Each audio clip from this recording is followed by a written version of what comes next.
il s'est régalé, évidemment. Pas de grosse surprise en auto. En auto, eh ben, malgré l'absence de Marc Coma sur le rose, on pouvait penser des prix vainqueurs faciles, mais quand même, ça s'est joué sur la dernière étape. Il est devant Ruben Faria de 10 minutes, c'est très peu quand même. Et Francisco Lopez Contardo à une vingtaine de minutes. Il y a quand même eu du suspense avec beaucoup de faits météo notamment durant cette édition, de la pluie qui est intervenue pour un peu redistribuer les cartes. Évidemment, en quad, on s'est un peu ennuyé parce que Patronelli, donc le vainqueur, a plus de presque 2 heures d'avance. Et chez les camions, les Russes ont vraiment dominé l'édition cette fois. Donc voilà, c'est une bonne nouvelle pour eux. Mais quand même, il y a eu du suspense une grande partie de cette édition, chef. Oui, non, mais Mathieu, franchement, c'est de la langue de bois, ça. Le problème, c'est que le Dakar, la tradition du Dakar, c'est aussi les équipes amateurs, c'est aussi les compositions amateurs. Et là, franchement, elles n'ont plus la part belle, il faut le dire. Quelques équipes, quelques écuries automobiles privées prennent l'entière part du lion. Et là, franchement, le suspense a été quand même très peu présent. On parle d'un petit suspense d'un écart assez faible en moto. C'était dû à l'absence de Marc Coma, quand même, Mathieu. Oui, mais évidemment, mais finalement, Després, est-ce qu'il se sentait trop sûr de lui, parce qu'on a vu quand même, en première semaine surtout, 2 pilotes français sur Yamaha, David Cassier et Olivier Pain, être devant lui. Alors, comment expliquer ça, je ne sais pas. En tout cas, peut-être que Després attendait tranquillement derrière eux pour assurer surtout les coups. Et évidemment, en deuxième semaine, il a vraiment appuyé sur Champignon et a accéléré le rythme pour prendre la tête et ne quitter jusqu'à la fin. C'est vrai, en moto, Després c'est quand même le vainqueur logique de cette édition. Sans Marc Coma, tu l'as dit, mais il y a quand même eu quelques rebondissements, et c'est dans tous les Dakar, c'est presque pareil, quand même. Et le français, on le sentait peut-être moins volant, entre guillemets, que les années précédentes de ses victoires. En tout cas, il a quand même confirmé, c'était l'essentiel, la victoire dans ce Dakar 2013. On a l'impression quand même qu'il a eu du mal aussi à gérer l'aspect de cette pression. C'était le seul favori. D'habitude, il partageait son trône de favori, ou en tout cas son statut de co-favori avec Marc Coma. Là, franchement, il nous a montré des signes inquiétants, et ça peut peut-être aussi nous ramener à la concurrence, malgré tout. C'est un Cyril Després vraiment en mode mineur, mais qui remporte quand même l'édition. Ça prouve malgré tout quand même que cette édition en niveau moto était très décevante. Tu partages mon sentiment ? Eh ben, peut-être pour toi, mais en tout cas, moi, évidemment, sans Marc Coma, le duel était peut-être moins savoureux. C'est pour ça que l'an prochain, j'espère vraiment que l'Espagnol reviendra à la course. Là, on pourra avoir vraiment un vrai duel comme on l'a eu au moins l'an dernier et il y a 2 ans. Cette année, on s'est quand même intéressé de près, et il y a quand même eu quelques moments assez intéressants. Le suspense quand même au final, après 2 semaines, c'est vraiment un écart très faible pour 2 semaines, 10 minutes seulement. Donc l'essentiel, c'était quand même de garder du suspense donc jusqu'au bout. Pour moi, ça a été quand même assuré grâce aux Chiliens et aux Portugais, notamment Faria et Rodriguez. Et sur cet aspect justement des amateurs qui n'ont plus voix au chapitre, paradoxalement, on peut le dire, alors que c'était quand même historiquement aussi une course qui avait la magie pour les amateurs, est-ce que les coûts exorbitants vont faire que dans quelques années, il n'y aura plus aucune place pour aucun amateur et il faudra absolument être professionnel ou semi-pro pour participer au Dakar? Tous les ans, c'est la même chose de toute façon. Tu es menaçant, mon cher Christin, et je dois rebrousser, je dois me batailler à fond dans cette émission, mais j'ai de quoi répondre, je te rassure. En tout cas, tous les ans, c'est pour beaucoup de privés, de jeunes pilotes, c'est l'aventure de leur vie en tout cas. Faire le Dakar, au moins terminer, c'est une aventure humaine avant tout pour les jeunes pilotes, parce qu'ils ne peuvent pas gagner. Les coûts, ils sont ce qu'ils sont, évidemment, mais il faut beaucoup d'argent pour avoir une machine pour l'année. Évidemment, les coûts sur place, j'en parle pas, c'est une aventure peut-être presque unique. Quand on n'a pas de gros sponsors derrière soi, c'est sûr que faire 10 Dakar, ça va être très compliqué, mais c'est avant tout un rêve qui est pour beaucoup de pilotes, de jeunes pilotes. Ils peuvent venir de tous horizons, tant qu'ils ont quand même une machine, évidemment, assez performante. L'argent, c'est incontestable. Ouais, mais la part de l'argent, Mathieu, la part de l'argent a augmenté ces dernières années. Tu peux pas nier quand même que c'est plus difficile aujourd'hui qu'il y a 20 ans pour un amateur. C'est la crise, c'est la crise. Ah, mais elle n'est pas responsable de tout, la crise. Tout le monde n'est pas riche, tout le monde n'est pas milliardaire. Évidemment, l'organisation doit aussi avoir de l'argent, parce que c'est quand même une préparation gigantesque, tout ça. Il faut, je ne sais pas les chiffres en tête évidemment, mais en tout cas, c'est beaucoup de préparation, beaucoup de temps, de reconnaissance, voilà, il faut de l'argent. Et évidemment, tout le monde, les organisateurs en profitent évidemment pour s'en mettre dans la poche. Mais bon, c'est le jeu, ça n'empêchera pas les coureurs de venir, même si On a plein de pilotes qui changent chaque année. Donc toi, tu n'as pas de solution pour... se régaler. Tu n'as pas de solution en tête, toi, pour réduire justement cette part de... Je suis pas dans la banque. Et si tu l'étais? Et si je l'étais, mais je sais pas, non, j'ai pas les chiffres en tête, je peux pas te dire. En tout cas, mais évidemment, on pouvait peut-être faire 2 entrées de forfait, peut-être pour les gros, les pilotes avaient beaucoup de sponsors et de moyens, peut-être un peu plus cher, et peut-être pour les plus petits, pour ceux qui veulent tenter une aventure humaine avant tout, c'est peut-être un peu moins cher, mais je peux pas te dire des chiffres comme ça parce que je n'ai pas de comparaison à te montrer malheureusement comme ça. Si Alex il veut intervenir, il m'interrompt à tout moment. On parlait du manque de concurrence qui est dû à un affaiblissement de la réputation du Dakar. Vraiment, au niveau concret, on sent aussi une baisse au niveau financier, mais aussi au niveau de la diffusion, au niveau médiatique, au niveau de la médiatisation. Qu'est-ce que tu penses de ça? Est-ce dû aussi à la crise? Est-ce que la crise a tous les torts et est-ce que la crise est responsable du déclin du Dakar? Malheureusement, ça part déjà du diffuseur. C'est le service public avant tout. Comme pour le Tour de France, on avait parlé le dernier. Comme pour le Tour de France, évidemment, on met en avant le décor, le paysage de la France. Là, pour le Dakar, c'est vrai que ça peut être moins important, mais évidemment, ça fera toujours rêver le spectateur et la famille, et la fameuse ménagère peut-être, en tout cas, même si le Dakar, ça va moins l'intéresser. Mais en tout cas, voilà, le Dakar déjà, on a peut-être... France Télé a peut-être plus de possibilités maintenant, comme c'est sur France 4 et plus sur France 2, d'avoir une émission sur le Dakar un peu plus complète. Après, on a toujours l'émission à minuit et demi, mais bon, malheureusement, pas tout le monde peut la voir, et c'est un peu tard. Mais en tout cas, l'essentiel pour eux, c'est quand même d'avoir des premières informations, des interviews en direct, même si les corps sont pas toujours arrivés. Là, pour le Dakar en Argentine au Chili, le décalage horaire, c'est pas vraiment adapté. Et bon, ils font comme ils peuvent pas mettre une émission à 22h à une heure de grande écoute comme ça fera beaucoup moins d'audience. Si on revient en Afrique, ça changerait tout, ça c'est sûr, mais bon. Donc si on revient en Afrique, revient en Afrique, France Télévisions va mettre plus de moyens financiers dans le Dakar, c'est ça que tu nous dis, Mathieu. Non, vu la tranche horaire. La tranche horaire qui est importante. Au niveau du dispositif, Voilà. Évidemment, parce qu'avec le décalage horaire, comme j'ai dit, en Argentine, ils ne sont pas encore arrivés à 18h40 en France. Donc c'est problématique, ils font comme ils peuvent. Ils savent qu'ils vont mettre plus de paysages. Il y a quand même quelques émissions en live, quelques images en live. Mais voilà, on manque plus d'informations sur le live en lui-même, justement. Et c'est donc ce qui fait défaut, c'est l'heure, comme j'ai dit, donc c'est on n'y peut rien. Décalage horaire, le déménagement en Afrique, la crise, on a donc quelques éléments de réponse sur ce déclin du Dakar. Malgré tout, Mathieu, tu insistes, Mathieu Villeton, un des experts de notre émission, insiste sur la magie du Dakar. Qu'en pensez-vous, chers amis éditeurs? Je vous invite bien sûr à réagir. J'ajoute, Mathieu, qu'on te retrouvera bien sûr jeudi soir à 21h dans le Motor Show, où tu reviendras sur un aspect beaucoup plus individuel. On parlera plus des performances jeudi à 21h dans l'actualité des sports mécaniques. J'ajoute que ce sera la 99e de l'émission et il y aura une petite surprise pour les auditeurs, je vous en dis pas plus. Justement, tu parlais de l'Afrique. La comparaison Afrique-Amérique du Sud, elle a été faite notamment par le vainqueur auto, Stéphane Peterhansel. Je le cite. En Afrique, les spectateurs sur les parcours étaient là par curiosité. Ici, en Amérique du Sud, ils sont là par passion. Et il avait bu quoi quand il a dit ça, Stéphane Peterhansel? Ah non, il a plus ou moins raison. Tu sais bien qu'en Afrique, on va dans des pays, dans des villages pauvres, surtout pauvres qui n'ont pas de moyens, ils ont peut-être pas la télé tout simplement, ils n'ont pas Internet.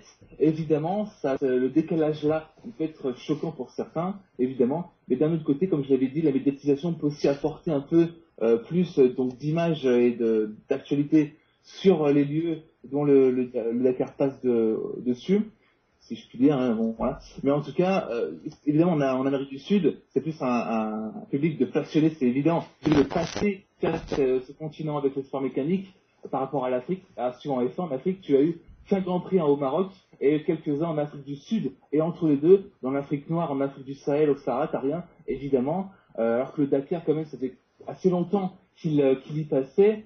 Mais voilà, au bout d'un moment, après, on en revient à l'actualité du jour, c'est les affaires terroristes. Et ça, pour l'instant, c'est un gros problème, on ne pourra pas y revenir. Et d'autant plus que les spectateurs ont d'autres choses à s'occuper avant le Dakar, peut-être de leur vie tout simplement. Et c'est problématique à l'heure actuelle et depuis 2008 et ces attentats en Mauritanie. Justement, Alex Delette, qui est un de nos 2 autres experts du soir. Alex, justement, sur ce Dakar 2013, est-ce que tu ne penses pas que la magie s'est un petit peu évaporée depuis ce déménagement de continent? Alex, on a un petit... Alex, on t'entend parfaitement. Oui.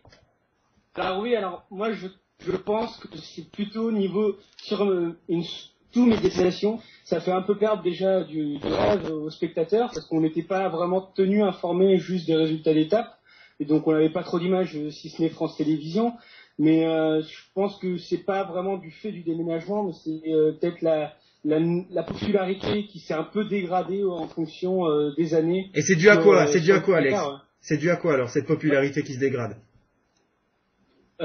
Comme je l'ai dit précédemment, à mon avis, c'est la sous-médiatisation du Dakar, parce qu'on ne le voit même plus à la télé. C'est de la faute de France Télévisions alors? C'est France Télévisions qui est responsable de la diminution de la popularité du Dakar. Peut-être que les audiences aussi ne marchaient pas comme ils voulaient, ils ont peut-être moins mis de moyens dessus, tout simplement. Après, je n'ai pas non plus le chiffre en tête comme. Et Alex, sur France Télévisions, tu les accuses là directement? Non, pas directement, mais quand tu regardes par exemple que France TV, bon, diffuse un peu, voilà, il diffuse 1 heure d'une journée qui s'est passée et il y a plus à résumer.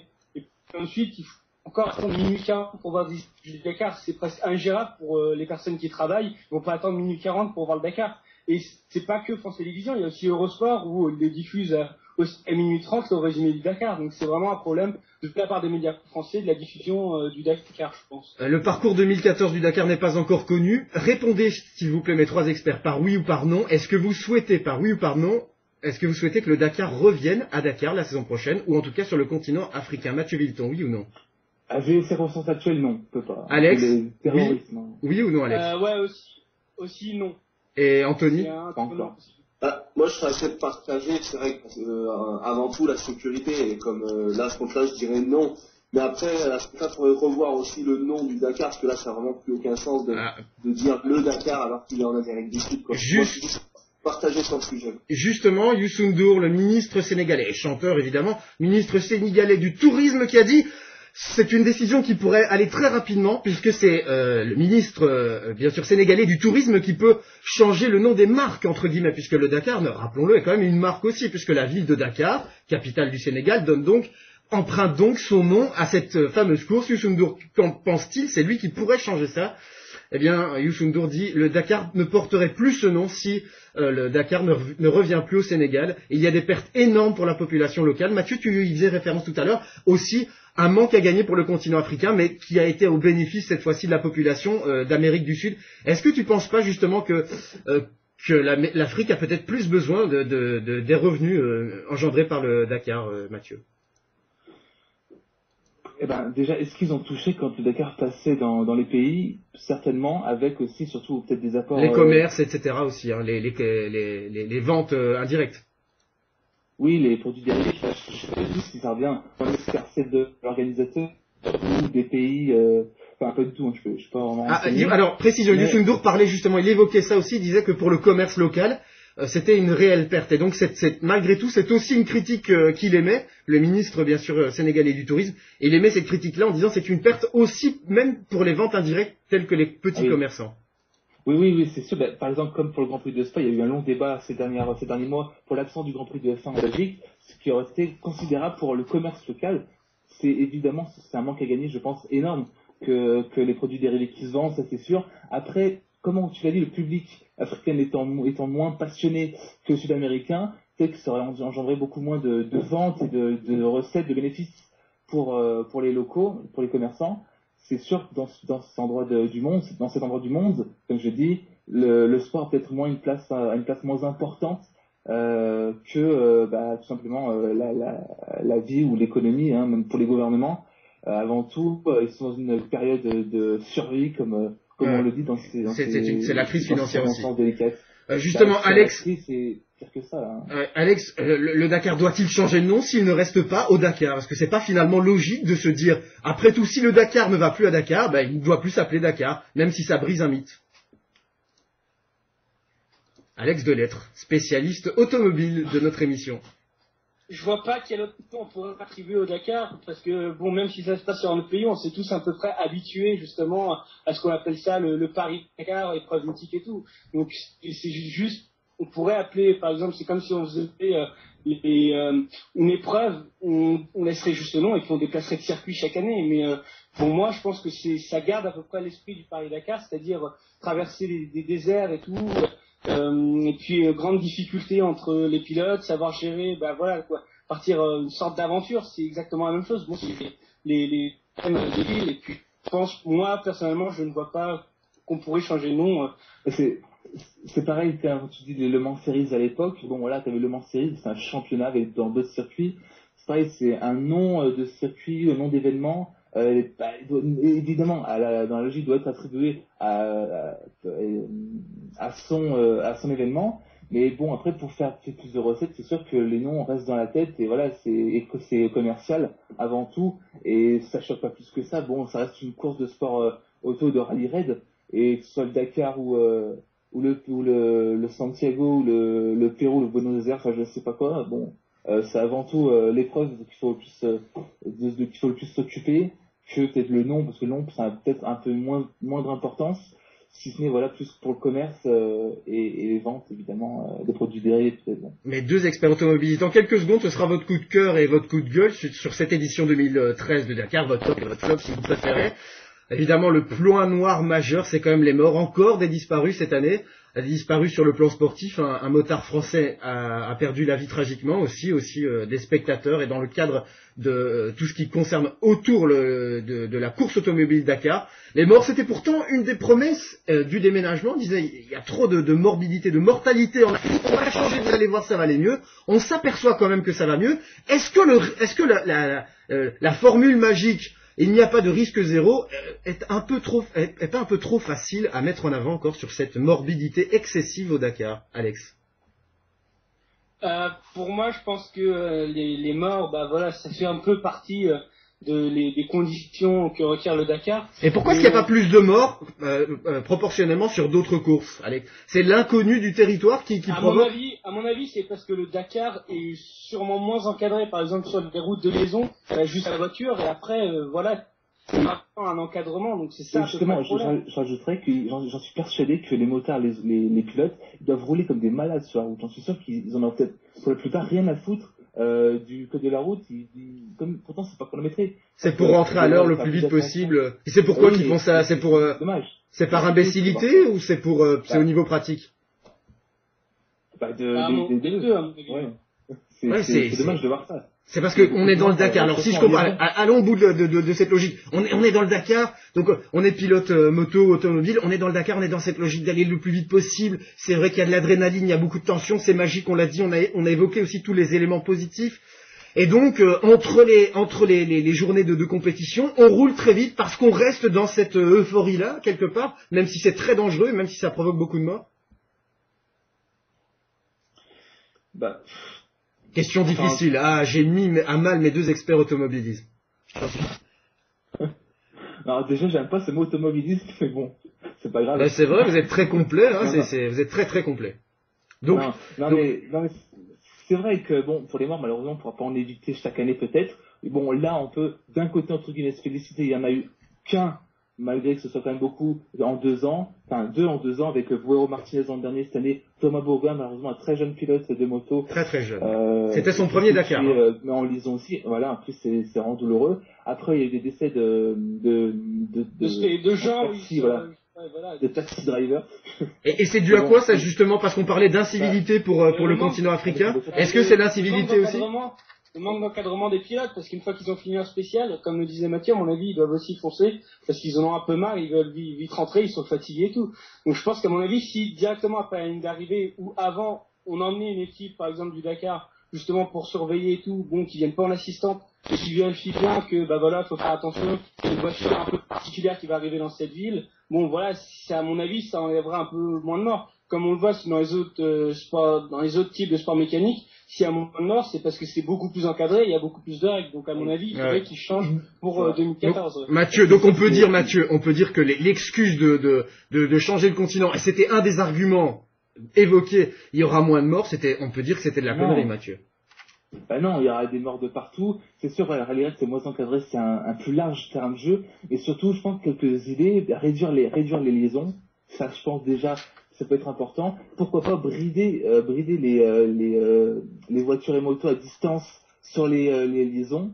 Évidemment, ça peut être un peu compliqué à mettre en place, parce que bon, il y a beaucoup de choses à gérer, mais on va vraiment réduire, peut-être mettre une vitesse maximale, peut-être mettre des amendes financières, parce que on coûte beaucoup d'argent pour beaucoup de pilotes qui puissent dépasser les les limitations de vitesse, le code de la route du pays. Il faut vraiment encadrer les liaisons qui sont justement moins surveillées et justement qui ne sont pas chronométrées du tout. Et c'est peut-être là où le mal est le plus fort. On arrive à la moitié de l'émission qui durera, vous le savez, c'est du rythme. On aime parler de sport très rapidement, on aime sortir nos coups de cœur et nos coups de gueule. Plus ou moins 45 minutes, entre 45 et 50 minutes pour être précis.